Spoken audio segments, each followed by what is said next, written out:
I'm going to use basic kitchen items to show how the Federal Reserve sets monetary policy in the economy.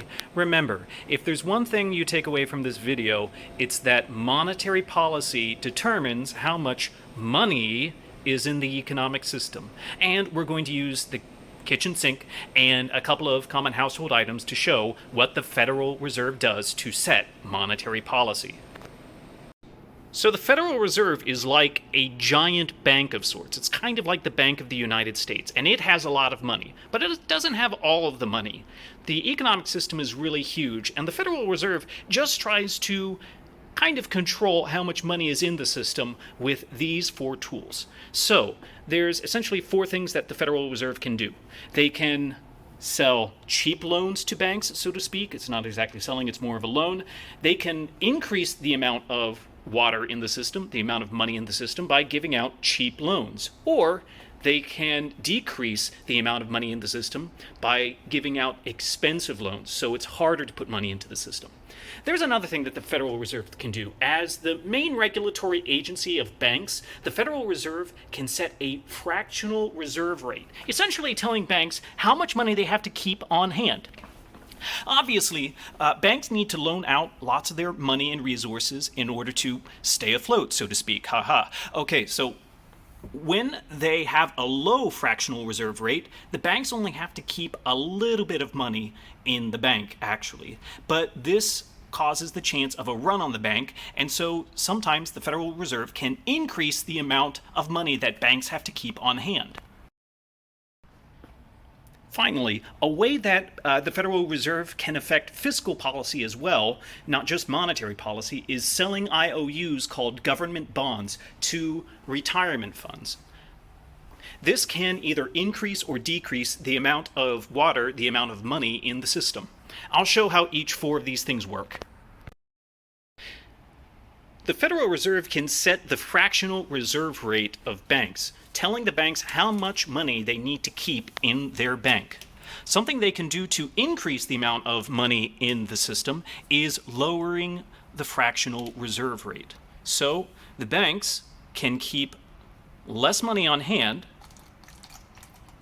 which does increase the chances of a run on the banks, but that hasn't happened in almost 100 years. And as a result, by reducing the amount of the fractional reserve rate that banks have to keep, that increases the amount of loans that banks can pretty much send money out into the economy. Obviously, the opposite can happen, and the feds can take money back out of the system by increasing the fractional reserve rate.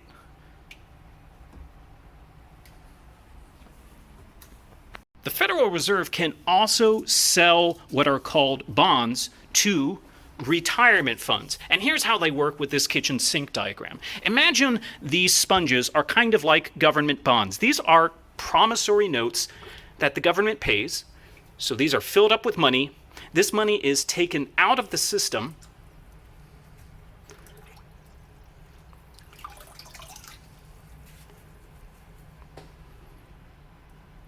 and saved up. So the Federal Reserve is helping people save money, but it is taking money out of the system. Generally, the Federal Reserve prints these bonds in order to help fund spending and overlays. The Federal Reserve can also do the opposite by buying back these bonds. So the Federal Reserve takes money, buys these bonds back, and by giving people their money, it puts the money back into the system with a little bit of interest.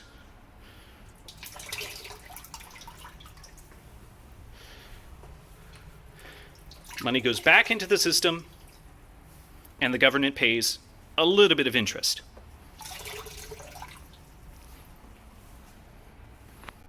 Probably the most effective way that the Federal Reserve can control the amount of money in the system is these two tools, such as cheap loans and expensive loans to the banks all throughout the United States.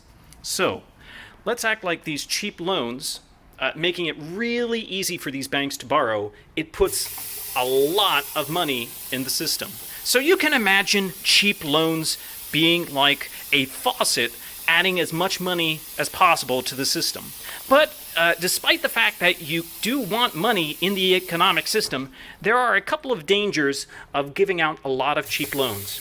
Obviously, the most seeable consequence is that extra money on hand without doing anything to change supply versus demand, well, cheap loans and adding money into the system can cause inflation.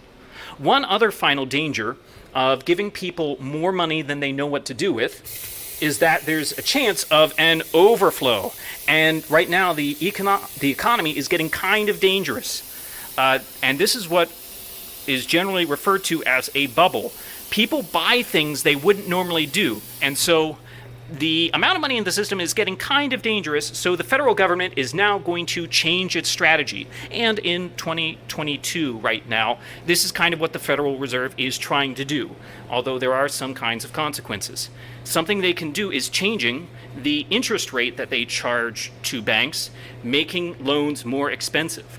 Now, what this does, it makes it harder to borrow money, meaning there's going to be a lot less money in the system. So removing this stopper is kind of like an expensive loan, but as you'll notice, it decreases the amount of money in the system, which can sometimes cause a recession. This balance that the Federal Reserve has to play with is one of the many complicated aspects of monetary policy. But if there's one thing you can remember from this kitchen illustration, monetary policy is generally set by the Federal Reserve, and the Federal Reserve tries to control the amount of money in the economic system.